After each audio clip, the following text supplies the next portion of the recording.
Pas samitit në Zagreb me liderët e së djathtës europiane, kancelari gjerman Friedrich Merz shpreson se sfidat e reja globale nuk do ta ngadalsojnë procesin e zgjerimit të BE-s me shtetet ballkanike. Shpresoj që sfidat e reja globale nuk do ta ngadalsojnë procesin e zgjerimit të BE-s, madje shpresoj që e kundërta të jetë e vërtet, sepse shtetet kandidate nga Ballkani Perëndimor po presin që të jenë në gjendje të riformësojnë marrëdhëniet e tyre me Bashkimin Evropian përballë sfidave me të cilat përballemi.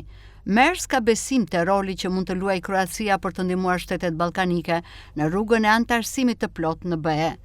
Kryeministri kroat Andrej Plenković është ndoshta ai që ka gjykimin më të mirë për këtë rajon, për shtetet e Ballkanit Perëndimor, dhe të gjithë mbështetemi në këshillat e tij, sepse ai e njeh shumë mirë këtë rajon dhe udhëheqësit e tij.